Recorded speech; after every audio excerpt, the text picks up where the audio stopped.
Hi everybody, welcome to the August 2014 Houston Clutter Coaching Meetup group. Today's topic is your personal space of shame, the final frontier. I did that on purpose. I just want to say there's a group full of people here, so say hi everybody. Hi. So you know I'm talking to people. And my compadre Ed is in the background who just put a cookie in his mouth.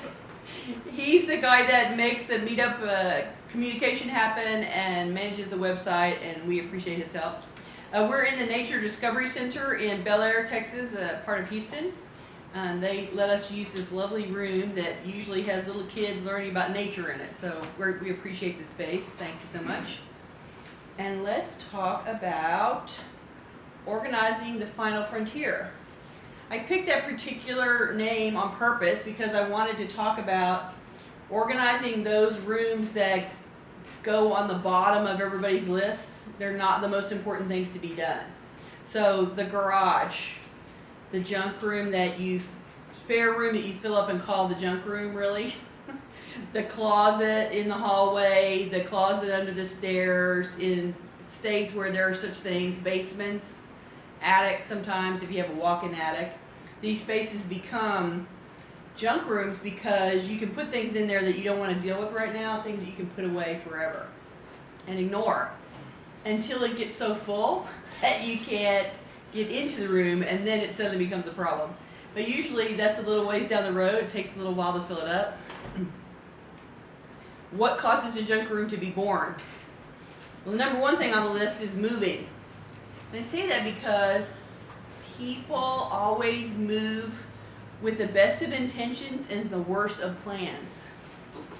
So you end up with a bunch of stuff left over at the end that you have nowhere to put or no strength to put, and it gets shoved in the designated I'm going to deal with this later room, and then it lives there forever, right? That's one way. The other way is that you have a collection of things that you got to sweep out of the way in a hurry because somebody's coming over. I'm going to take this pile of mail and I'm going to make it go away, right? I got to sweep the junk off the coffee table because my mother-in-law's on her way over. That kind of stuff. And you go put it in a room and close the door. And that's the door that no one's allowed to go in, right? When you take them on the tour of the house, don't go in that room, right? That's the room that we tell everybody to ignore.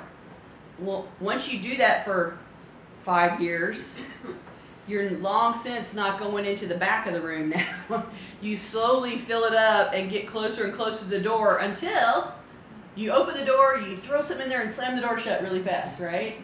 Because now it's super huge. So either they're born over a move weekend or they're born slowly over time. But the bottom line is it's contents that you don't want to pay any attention to, you don't want to make the decisions about, or you're too tired to deal with it. So I want to tell you a story first about a move that I did to illustrate this point. And I'm going to make the assumption that if you're in this room, you've moved and it probably wasn't super organized when you did.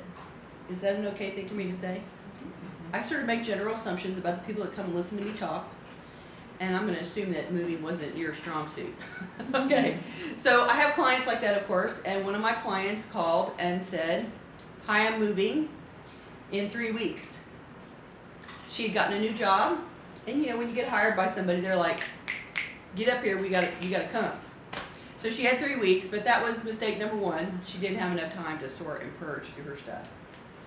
And then she hired me to come over a little bit and help her until the move date, and then I was going to go with her up there and stay a few days and help her unpack on the other end. So as the 3 weeks went by, she would work while I was there, but not really when I wasn't. Until 3 days before the move. And then it dawned on her that perhaps we weren't ready and she needed to kick it in gear. Mistake number two. Trying to cram all of your packing into one little bitty window this big. So then we get to the move day and we get in to load the truck up and we go off to the new city. And we get to the other end and we start to unpack. And I'm only going to be there for 3 days, and the people that drove her cousin drove the truck or whatever, and so there was other people there to help us unpack. But the house was half of the size of the house that she had left. It was a new house, it was a townhouse, it was smaller, it was on 2 stories, and the kitchen was half the size, the garage was for 1 car instead of 2, there wasn't as much room as she'd had before. So this is mistake number 3. She had packed for the storage that he had in the old house instead of packing for the storage that she was going to have in the new house. So she kept too much stuff. And this was also, facilitated by the fact that she didn't have time. She didn't have time to go through the stuff. She had too much stuff and she had to get it all done, and she didn't have time. When we unpacked the truck, we put away as much as we could, and then we got to the decision point and my 3 days was up and I went home. And so we left her with a junk garage because she was too tired, she didn't want to make more decisions, and I was leaving. And so we stacked boxes up in the garage that I couldn't plow through and she didn't have the strength to make decisions about, and there was the birth of her junk pile. So I don't know the status of it now, so we're gonna hold the faith that she got through it all and all is well. But I know that it was a collection of stuff that she wasn't excited about dealing with, and so I'm sure it was painful. Junk rooms are everybody's short and fast and default solution to how do I not deal with this stuff right now and make it disappear so I don't have to look at it.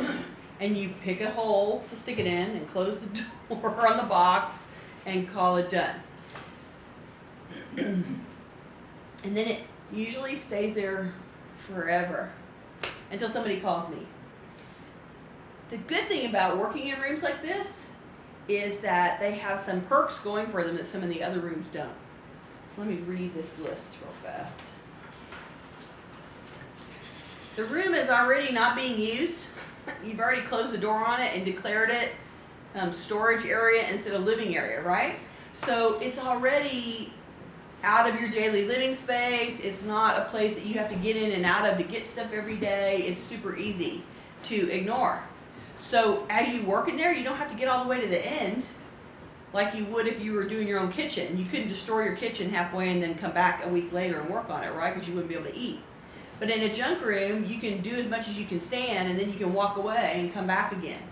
So it does have that benefit going for it, that you can do it in smaller pieces.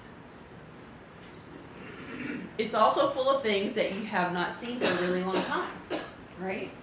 It's full of things that either you ignored, were sick of, I don't want to deal with that right now, whatever. So you've been shoving things in that you didn't know what to do with or you were sick of for a while. So it's likely that the things that are in there have marinated really well and they've sort of lost some of their charge for you. They're not as important as they used to be. They won't seem so, the sentimental pull won't be as great as it was before. So it makes it easier for you to make those decisions that are, I can get rid of this now. It's been in purgatory long enough that I can declare it not necessary to my life and let it go, right? It's likely not as dense as you think. This is what happens when I go and work in junk rooms. I start plowing through the junk room, right? And I open a box and there's, it's a box this big and there's this much stuff in it. Because they unpacked most of it and then they were sick of unpacking and they threw the box into the junk room, right? Or they pulled out the things that they knew what to do with and left the stuff they didn't know what to do with, but they left it in the big box. So often I go through and I'm able to break down, cut the room in half just by opening the boxes and pulling all the contents into one box. It's often less than you think it is. There's a lot of empty boxes. There's a lot of cartons and shipping containers. Because once a junk room gets established, it's the universal holder of all open the package containers. Like you open the thing and you take what you bought out and you go, got to keep the box, and you go shove it in the junk room, right? So there's like a million empty boxes in there as well. And that's really easy to go through and break down, and it's time to recycle the box, right? The 3 months went by, I'm not returning it, I can now let go of the box. So it's not as dense as you think it is, and I promise that you will be able to make some huge dents with a lot less work than if you're in your own kitchen trying to dig out the refrigerator, for instance. There's also a lot more trash. For some reason, once it becomes a junk room, then you throw things in there that you wouldn't keep in your any other room. So the empty boxes, like the shipping containers, go in there, but then also when you scoop the mail and go put it in there, you scoop a lot of trash and just put it all in there. So there's a high ratio of trash to good stuff in the junk room. So it's easier to throw that kind of stuff away as you go through and find it. Trash, trash, trash, trash, it can all go. We did one that was sort of a junk room, right? And it wasn't hard. We dug through it. It was easy. She's saying, yeah, sure, Gayle. So the techniques for tackling a room like this are really simple and flexible, which is great. Because you don't have to finish the room completely, because it's not going to disrupt your life if you only do part of it in any one sitting. Go set the timer for how long you're going to work today. Decide you're going to work 2 hours or 4 hours or the afternoon or whatever, and go set the timer. And then you're working against the clock. When the timer goes off, you can close the door and walk away. Call it a done deal for the day. You can schedule shorter chunks and chunks that you're more willing to work than when you're doing someplace that has to be completely cleared out to be finished. Start at the doorway, which is, obvious if you can't get into the room. You have to start at the doorway. Let me just say, I get it that I'm being, ironic here, but you're going to open the door and start at the wall that's in front of you, right? That's where you got to start. But you want to dig out a pathway, and so sort of come through the doorway and turn left or turn right and go down the wall and work yourself through. You're trying to pull out and reach as much as you can that can be tossed or recycled or given away. And you're also trying to clear yourself a path to work on the rest of the stuff that's in there. When you start, usually you don't have a path, and you're trying to make yourself a path to be able to go in and out of the room.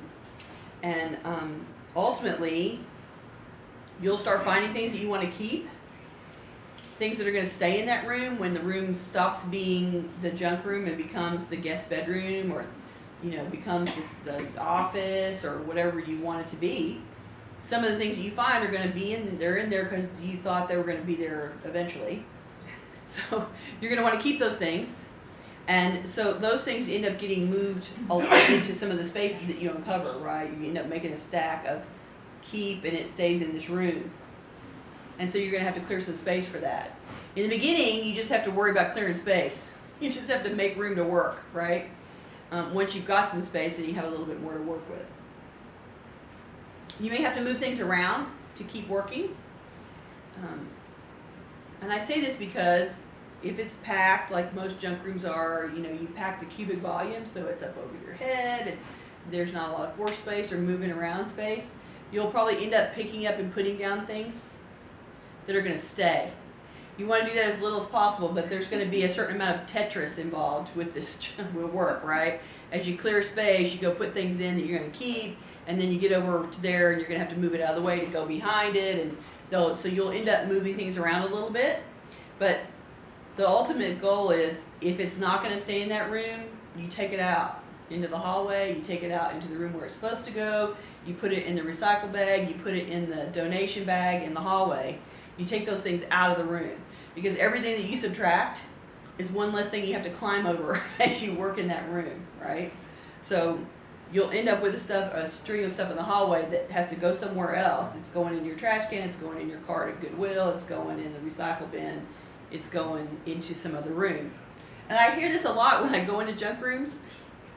I pull something out and somebody says, "Oh my God, I've been looking for that for 2 years. I knew it was here somewhere. I thought it was stolen." You will unearth things that you'll be like, "Oh my God, I've been looking for that." And so that thing will have the home, and you'll be trotting off to take it and put it where it's supposed to go. And you knew you moved with it, and it never came out, and what happened to it, and you were sure the movers took it. And no, you don't get to say that until all the boxes are empty, I'm just saying. Because I have unearthed a lot of stuff that people had accused the movers of taking that was really in a box that nobody opened. The other thing is, you need to open all the boxes, for sure, in a room like this. Because in the scramble to get stuff out of your way and you're exhausted and it's moving, or you're trying to get ready before the party and you're shoving things over there, you don't pay attention to what you grab, you don't pay attention to what you put it in.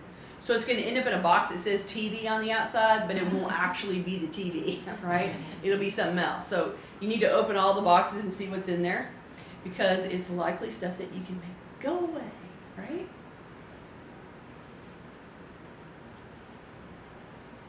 You need to pick a paper handling strategy while you're working in this room. If paper is not something that you do well, like you don't like to sort paper, you don't like to, yeah, she's saying, yeah. So, know that you will find paper in there because you don't like paper, which means you've been stashing it in there to get it out of your face, right? And B, it still has to be dealt with because you don't know what's in there, right? So you don't want to slow down your cleaning out of the junk room by being derailed by the paper. So you have to pick whether it's better for you to take all the paper and put it in an empty box. Like every time you find a piece of paper, go put it in the one box and deal with it later, meaning when the junk room's finished, not next, century. Or if it's easier and more approachable for you to handle the pieces of paper as you touch them in the room, because then you'll be working with smaller bites. So it's really up to you which strategy you find less derailing, which one shuts you down least. Because the goal is to keep moving forward, right? So if you're better off picking up these 5 pieces of paper and going, this is trash, this is recycled, this is shred, and then you're on to the next box that actually has a television in it, or if that works for you, then do it that way and you can keep moving forward. And if not, then take all the paper that you find and put it in a box and keep going through the rest. And then at the end, you'll have a box of paper that you have to go through.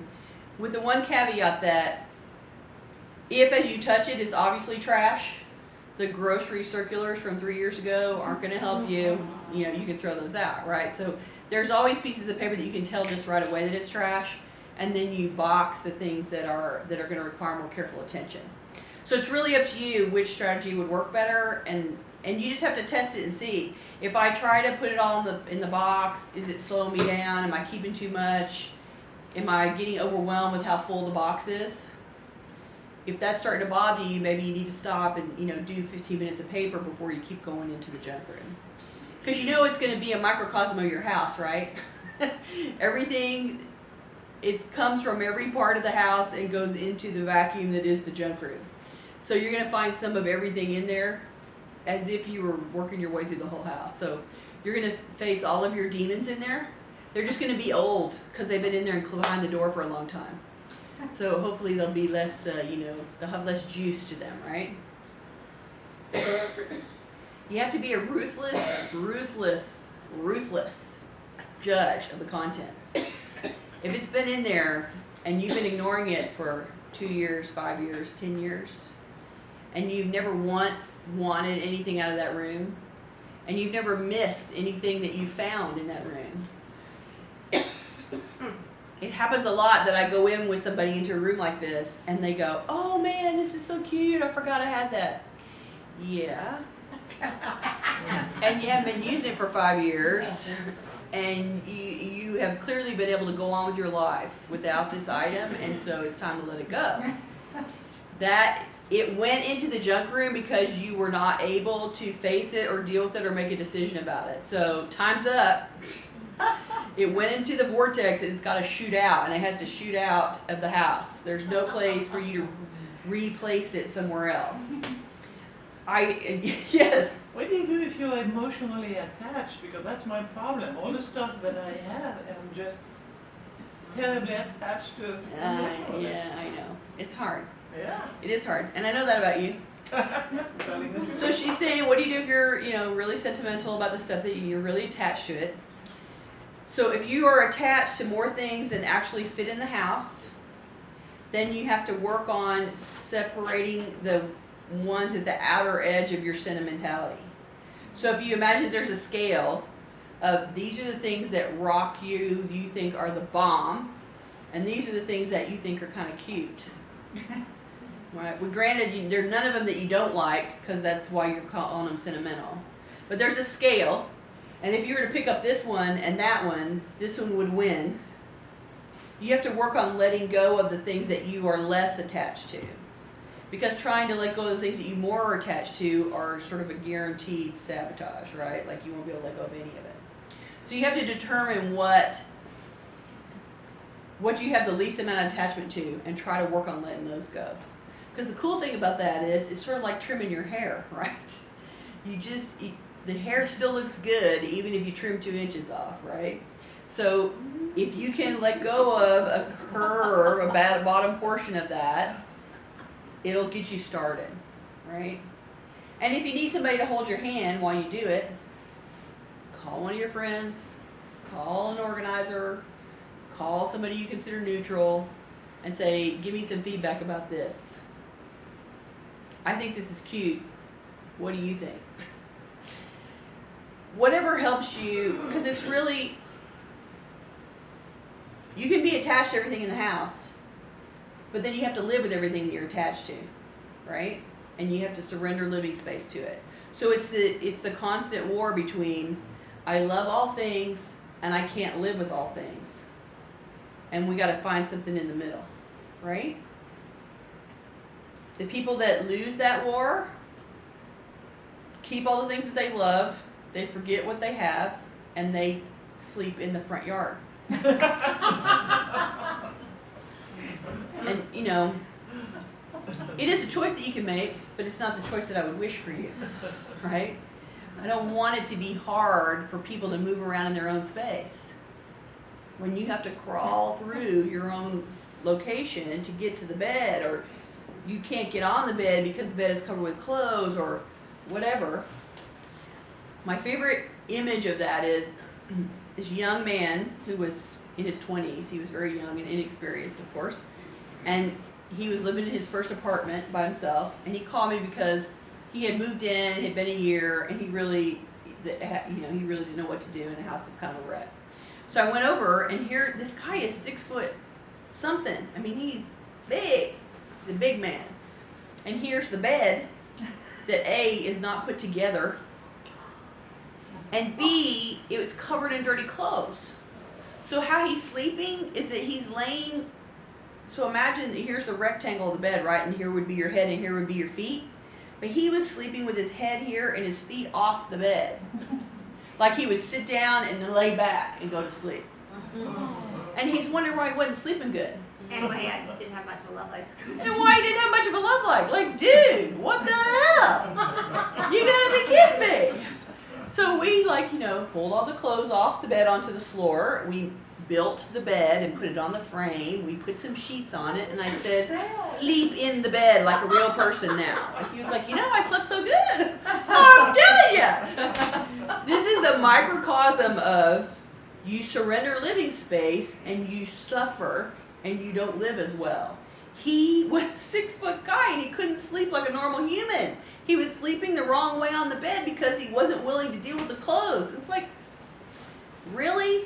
You are way too young to not be sleeping all the way through the night. Like, I'm in menopause and I have all these things that make my night hard. I would be dying to be sleeping all the way through the night. What are you doing? But he had to learn how to And wash his clothes. He had to learn, yes, how he to did. wash his clothes, obviously. Yes, he did. And we sorted through, that was the second stage. We sorted through all the clothes and got rid of the clothes he wasn't wearing. It was like, okay, here's your laundry. Start doing your laundry, bro. You gotta go do it. But he was smart enough to call you. He did call me out of it. He did ask for help. He did send up the flare for help, right? And I think it was partially because he was seeing a girl who was coming over, and she's like, sitting around the living room going, what up with this, right? What is your problem? And, that was an incentive enough for him to make it work. But it's the perfect story to me. Like, here's the bed, and you can sleep in it with sheets and a pillowcase and a blanket and a pillow, or you can drown it in something else, and then you can't use it. And he couldn't sleep like a regular person. And this is what you want your house to be functioning like. You want to be able to go in the kitchen and make food. You want to be able to go in the office and pay your bills. You want to be able to go in the bed and go to sleep. And you don't want it to be a superhuman effort required to get there, right? You don't want to have to climb the mountain to get into the room that you're trying to get to. This is what I wish for you. I'm not, talking about organizing just because I want to torture you. I really want something good for you. I want you to feel comfortable in your own space, and that's what we're talking about here. And the junk room, conveniently is out of the way and out of everybody's way, and that's why you do it. You close the door and you go, la la la, I just don't have that room. It's full of things that I'm now ignoring. But when you're ready to go deal with it, hopefully it's things you've been ignoring and things that you can let go of, and you can reclaim that space, and it'll be, worth the effort, right? A few sessions in a room like that, because it's not as dense, because there's so much trash, because it has lost its charge, when you start touching the stuff, it's things that are old and not important to you anymore, it makes it a lot easier to go through than it looks. So it's sort of this daunting wall, but if you imagine how you pile that, you throw stuff in the room, and then you come and you stack another few things, and you stack some more, and it becomes this sort of really odd, multi-cubed, very tall thing, but there's a lot of air in between, right? And there's towers that are wobbly, and they're trying to fall over, and it looks visually dense, but it's not usually as dense as, say, the linen closet, where you've been shoving towels in until there's no cubic area, it's not full of towels. So the junk room looks a lot more daunting than it is, unless it's the garage. And then, the garage is a whole other conversation, right? And, the garage usually requires a little bit more work. And the thing about garages it's a specific kind of junk room, and I laugh about this and say garages are where everything goes to die. It's not good enough to be in the house. You wouldn't hang it or use it or show it to anyone in any of your living spaces, and so you move it out to die in its, in the family garage / grave. And so you make piles of things out there that you would never ever use again until the garage is full and everybody's parking on the street, and then you're like, what? So it's a ripe place to go. It's a ripe junk room for all the same reasons, except that there's probably some things in there that you want to keep, and so you can't empty out your garage and leave it all on the driveway for 2 weeks and come back to it later. Like, you have to do it all as one thing and put it all away at the end, because otherwise what you want to keep is just going to go off down the street with someone else. So the execution of a garage is a very particular to the garage, but any room in the house. Does anybody have a basement? We're in Texas, it's not a basement thing, but a basement is another place where people go and stash things. I guess the Texas equivalent is walk-in attics. Like, people frame out some portion of the attic so you can walk into it, and then they stuff that room. Or garage, I think garage. Or the garage, yeah, I mean, really.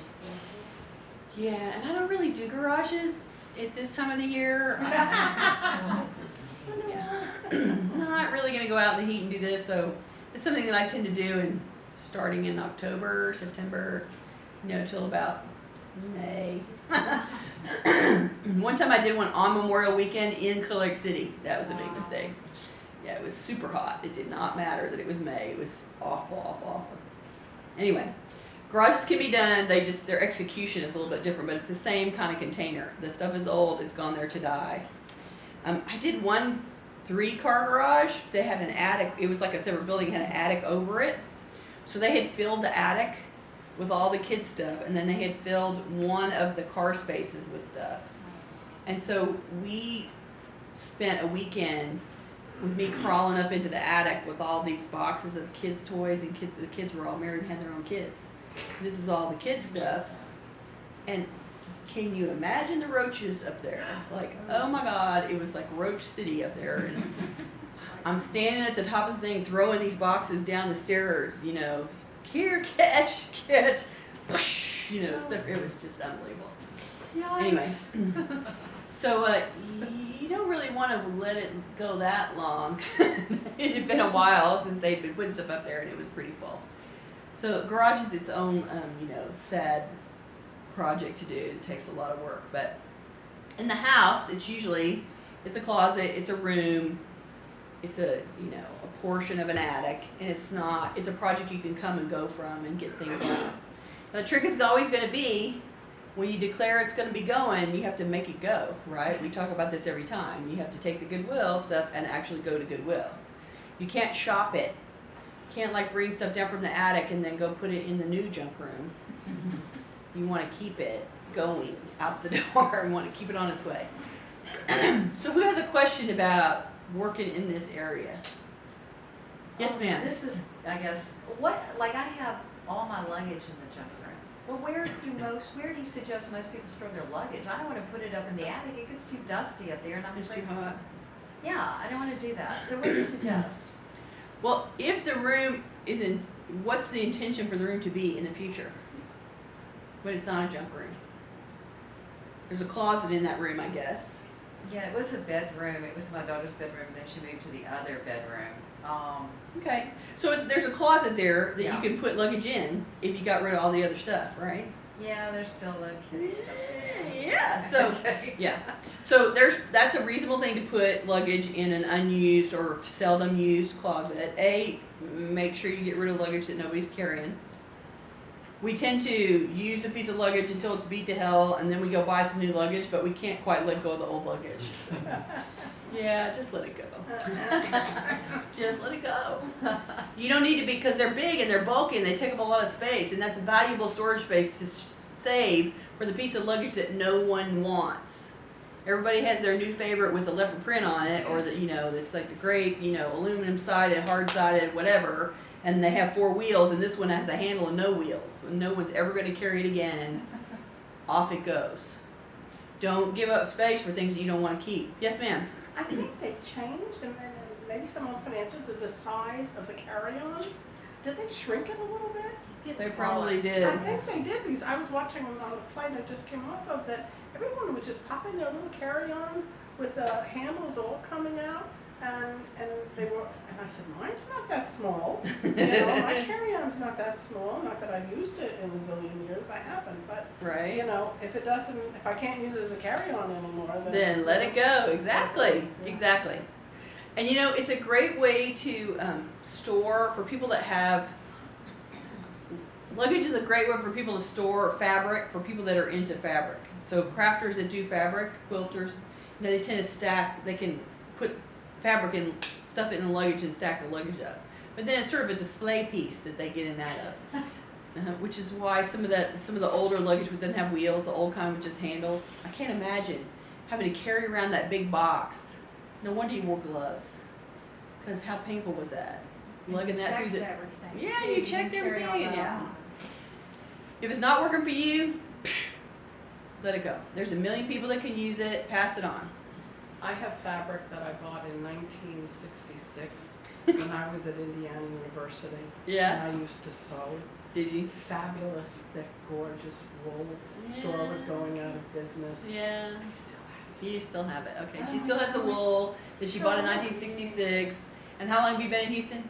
37 years. She's been in Houston 37 years. Okay, so let me just say for the record, we're not wearing wool in Houston. I'm sorry. It's a good theory, but no.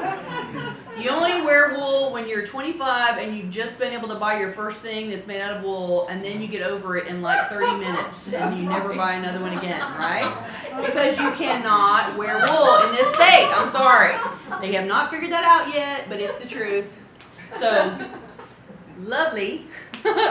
Time to let it go. I know. And you love the fabric, I know. So you have a gazillion yards, so keep a quarter yard and keep a fat quarter and donate the rest. No, I'm gonna send it somewhere. I gotta Take a mail it vacation, somewhere leave it cold. There you go. Yeah, mail it up to New York or somewhere, but, Why not? yeah. You were It's just in expensive to Canada, mail just saying. anything. Well, yeah, you were just in Canada. Your fridge is sold on you. You Yeah, silly I know, but I girl. couldn't have fit another thing in that suitcase. I assure you, because I kept looking at that fabric. Right, it's time to make it Yeah. go. Well, and there you go. That's a perfect example of Sure. you're sentimental about it and you loved it and you used to sew and it's been a gazillion years and it has clearly marinated in your house. Mhm. And it has lost all usefulness for you except as a reminder of something cool you used to do. Yeah, but do you ever wish that? Did you ever wish that someone would, that the moths would eat it? They'll eat my other stuff. They won't eat this. have. They eat my other stuff. They won't eat this. And then of course there's the magnificent holes like what? We'll not go there. I Yeah, used to sew. it's time to make a package. I know. And the truth is, we all used to do something, right? Mhm.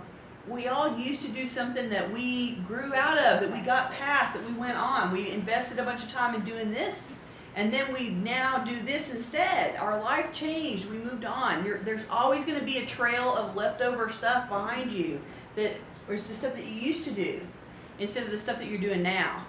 And once it becomes a used to do, it's hard to argue with me about why you need to have space for it. Truly. Because you are surrendering space, not even for stuff that you do, but for stuff that you used to do. So you're giving up house and storage for your memory of what you used to do. And I get it. I walked away from stuff and thought, oh. That was so good. And awesome. And you're good at other stuff now, Sure. right? Mm-hmm. We all have more than one thing in us. And so when you stop doing this good thing, you're going to go on and do some other good thing. And you have to make space for it. And so if it's become I used to do this thing, it needs to take up much less space in your house. And so that's a category that's ripe for you to cull. Keep a representative sample. Here's, a fat quarter of some cool fabric, and here's a piece from London, and, here's a ribbon, and all this extra stuff is going on somebody's sewing now. Oh, it's not sentimental. I can get rid of it. Well, then go. Yeah. I don't know. Name one person that sews today. Take it to Texas Art Asylum. That's Because they have a lot of fabric there. They have a lot of, crafty people are going through there all the time. So it's a ripe population for that kind of stuff. Yeah, it's a good place. We love the Texas Art Asylum. You don't know about the Texas Art Asylum? No, I never heard either. Gotta get you down there. Okay. So that's a local for Houston, texasartasylum.com. It's a resale store. Is it .com or .org? Com. Okay. Com. And don't make me question that now. I don't know. I think it's .com. Anyway, they collect things that can be used for art. So, used art supplies, used craft supplies, rusty hardware, old photographs, handwriting samples, game pieces. It's unbelievable. If you go to the website, there's an unbelievable list of things that they take, and then artists come and buy it and use it for their art. And they also have a. Where's it at? It's just east of downtown. You know where George R is? So, and across the highway there is Kim Son and all that kind of stuff. It's a little bit south and easty. 1719 Live Oak. Yeah, but nobody knows where Live Oak is. It's generally just on the east side of downtown, and it's a great place. They also have a teacher's sale room, so they funnel off things that like office supplies and stuff that can be used in a classroom. Things like egg cartons and scrapbooking paper and any kind of office supply stuff. They put that in the teacher's sale room, and then once a month they have a sale for the teachers. You have to come with a teacher ID, and then you get $5 a bag. So they take the stuff that can be useful to teachers and then let them buy it cheap, because now we make our teachers supply their own classrooms practically. So it's a good way to re-exchange stuff that wouldn't sell for an artist but would be useful in a classroom. Do check their website though, because they don't accept donations all the time. Yeah, it's like the first week of the month and the last week of the month or something like that. Yeah. And then are the prices really good for regular people? They're, sort of average, I think. Define regular Non-teachers, you mean? Yeah. Yeah, the people that come and shop, Yeah, I mean, depending on what it is. But the reason you care is because there's a whole bunch of vintage and costume jewelry stuff that comes through, jewelry parts and things, and I bet you would be shopping like crazy in there. I should not tell a junkie that there's a new supply. That's bad. I get it. Sorry, but she is actively, doing it as a business, so she has a sort of a reason. And you're making things right now, right? Okay. So, who else has a question about this? One thing that she raised earlier, because part of the title was talking about, what did you just tell me? Part of the title was your personal space of shame. And this is the aspect that I wanted to circle back and talk about a little bit, because a lot of times people are sticking things in the room and closing the door because they're feeling shame about what's staying. or how bad it is or whatever. And so I just wanted to talk to you guys a little bit about that and get some feedback about that. I know that most people that are calling organizers and wishing that they had help are struggling with being embarrassed about what they're having to deal with. Does that ring true for you guys? So does anybody want to talk to me about that a little bit? How that impairs your ability to move forward? Well, I'm gonna quit. Have you ever had anybody say, I had to clean up for you? Or something like that? Because I always feel like I have to clean up for the maid. And then I know, I don't quite get that, but except that there's a functional thing, like the maid can't wipe down the surface if it's covered, so there's a certain amount of, you gotta get stuff out of the way for the maid. But I do have people that say to me, I cleaned up for you. It's like, no, I need to see you in your natural habitat. I need to see it how it really looks so that we know what we're dealing with, right? Yeah. And really what that means is that they cleaned up. That means they just added to the junk room, right? They didn't really clean it up. They just piled it up bigger and shoved it in a corner, right? So I guess the thing that I want to say about that is, if you're feeling shame about the space, a lot of times that shame freezes people. It makes it hard to make forward motion, and it makes it hard to ask for help. And while I grant that there are people who are probably silently judging you,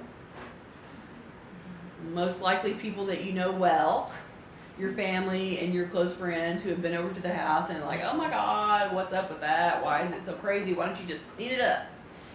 It's like you have to, they don't understand you, and you have to acknowledge that they can't understand you, and they're not the people that you call for help. Right? So if you're coming from that place where you feel ashamed that, did it fall down again? No, it's Thank God. it's threatening to. This is our cross to bear. So the people that you want to ask for help when you are feeling ashamed are people that you feel safe with and trust already. So while we tend to default to our family members or our friends that we would go to the movies with, hey, come help me clean my house. If your friend is super organized, they're like the last person you need to call. You need to call somebody who is willing to sit with you where you are at your speed and let you make the decisions and not have an opinion and be kind to you while you do this work. Don't accept the person that says, I'll help you, we'll just clean it up. Yeah, don't trust that person. Because what they really mean is they're going to go in there and they're going to start slinging stuff around the room. And it's going to distress you a lot, right? So you need to work with somebody who is willing to work at your speed and is willing to let you make all the decisions. And maybe it's so that you can, trade with someone else. You go help this person for a while, and then you go over to their house for a while, and back and forth a little bit. I know you've been doing that a little bit, haven't you? And it helps, right? You guys do better that way. I had a rough time on the grab and go box. Oh yeah? I've had my passport in the same place for 37 years. I'm going to get on a plane the next day and... You couldn't find it. You ultimately found it. Yes, after 37 years, don't change anything. Found it. Okay, we'll work on that. The bottom line is it needs to be a person that you feel safe with, because the person that's super enthusiastic about chasing you down and digging through your house and throwing it away for you is going to be the person that distresses you the most of everybody. So it really needs to be somebody who is willing to go with you slowly and let you make decisions, which is what I do when you're paying me to do it. I'm doing it at the speed that you can take it, plus a little more. Right? Like I'm trying to keep you moving and going, but I'm not trying to make your head explode, right? So we need to move in a way that is okay for you. Yes, ma'am? What do you do with the client that says, like me, nothing is trash, nothing throw away, I want to pack it, everything, and then go through it. That's the way my mind would be. I don't want to make that decision as I'm moving. I want to pack it and even move it. Move it where? Wherever, or not move it, just from just pack it, and then, cause that way it's all, I'm a hoarder, but it's all in boxes. Everything's in boxes. Okay. And then go through it one by one at a slow pace. Yeah. So you're really boxing it because visually it makes you more comfortable if it's all hidden in boxes Yes, and labeled. Mhm. and labeled. And then how has your success been with going through the boxes that you have created? I haven't started it yet. Because, Because I'm still packing. okay. So at what point are you gonna pack everything away? I mean, you still have to live in the house and put on clothes and eat and Yeah, oh yeah, stuff, yeah. right? So, Well, the normal, the others, right. Because I don't like clutter, really don't. But so what we'll call mainstream, what's in the mainstream of the house is very organized. Now, I'm talking like this has already happened, but this is actually the goal. So I haven't, that's what I want to do. That's what I would say as a client, so nothing's trash. You know, I have another house in Lakeland, Texas that I will be moving out and selling that house, but that's kind of the program I would be going with, because some of it definitely is trash, and it's way far out. You can't have a garage sale, and I don't want my mind. I don't want to do garage sales. I just would rather give it away, really. right. But and there are things really to give away. It's just that for me, I want to put it all in boxes, close the lid, put another one all in boxes, close the lid, and then go through it. So I think that the downsides, she's saying, what if none of it's trash and my method is to put it all in packing boxes first and then take one box down at a time. So what I would say about that is, I think that you're making a choice to probably double the amount of time it's going to take you to do it. Because if you have to pack it all first, including the trash, and then you're going to take one box down at a time, it will expand the scope of your time range of your project. If that's okay with you, the other thing that I'm worried about with all the boxes is you can always fill up another box, but ultimately you're going to stack all the boxes and you'll just keep filling the space up until there's really not any room to move anymore. It gives the illusion that you have more space to store things if you start boxing it up. So then you sort of keep more. I think that's what I like about it though, is when it's in boxes and they're all the same size, supposedly, and they're stacked. Right. Oh, this looks nice, but I can still go through it. Okay. Yes. He's right. It is kind of the illusion of order, and visually it makes it smooth, and I see why you find that appealing. But I also, it would be a lot of added steps to the process, and I guess I would be inclined to have you shrink the scope down. So if you're going to do that method, do it one room at a time, not one house at a time. Right. So box the contents of one room and then pull down one room at a time. Sure. Because if you spend all of your time trying to get it all in boxes and getting the boxes lined up, you're giving away a lot of your process time. And I don't want you to have to take longer to do something. And you need to do it in a way that feels comfortable, but I would be inclined to do little pieces at a time. Stack that one closet's worth, pack that one closet's worth, and then go through it. Well, and fundamentally, for every item that you are not ultimately going to keep, you'll have handled it 3 times instead of once. Right. Yeah, and Into the box, out of the box, and then away. And if you could have just gone away the first time, you've saved yourself two steps. Well, and I get it that there's going to be things that are much harder to make decisions about and things that are easier to make decisions about, right? And so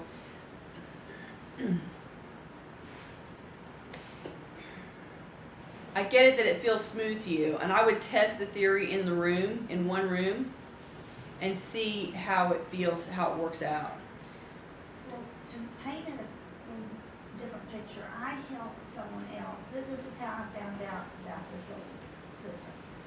I was helping someone else. All their stuff was just scattered on the floor, just scattered. And I kept thinking, this is doing something. something confusing me.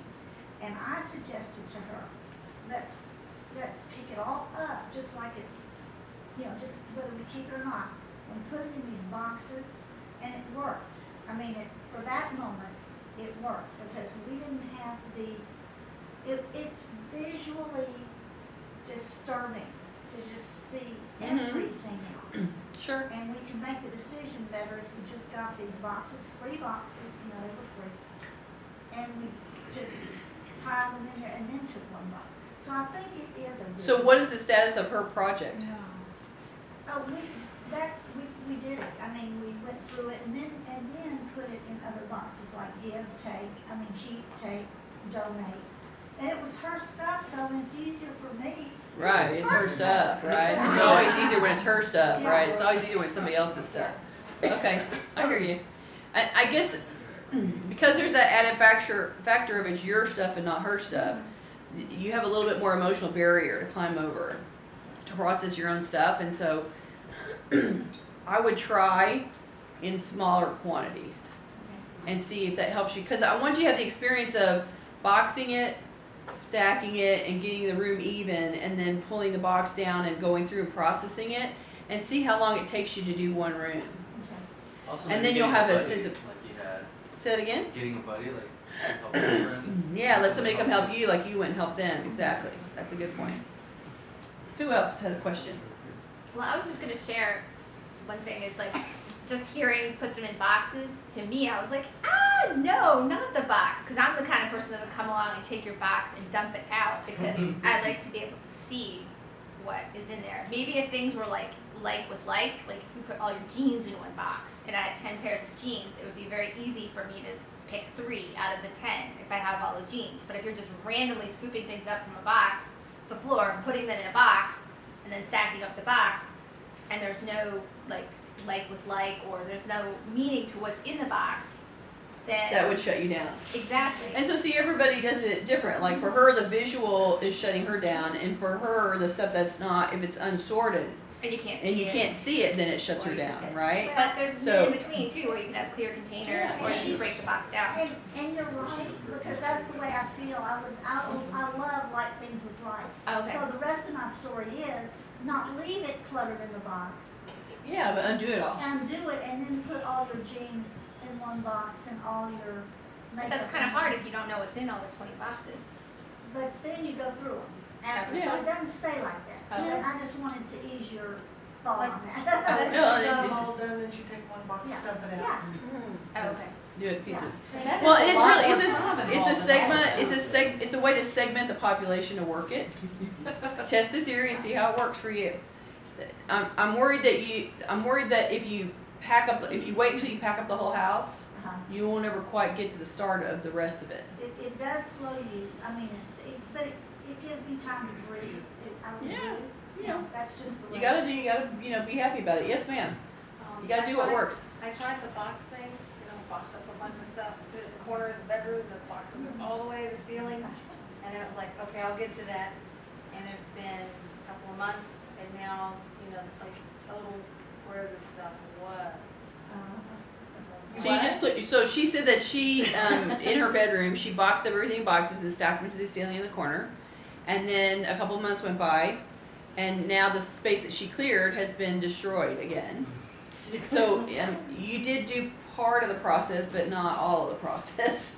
Yeah. So one of the things that you have to address as you go through a project like this is you have to look at what's creating the chaos on the floor. Like what's getting in your way, what's making it not able to be put away, or what distracts you, or what what trips you up. And so looking at what kind of stuff is ending up on the floor and why, as you pick it up, like, okay, here's my dirty clothes, that's because the hamper is full and I haven't done laundry in a month. Or here's the stuff that came out of my purse and I threw it on the thing because I was changing purses and I never went back and picked it up or whatever. You see what I'm saying? It's like it's a history of what's going on the floor is a sort of a physical history of what gets in your way, what slows you down.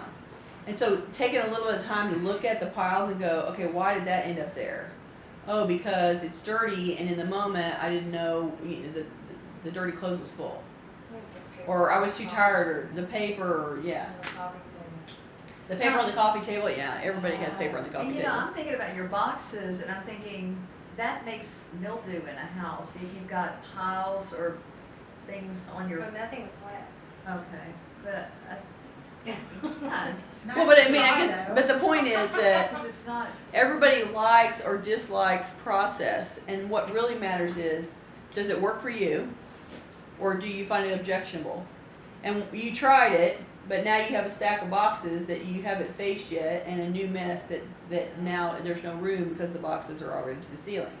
So I would declare that a delayed response.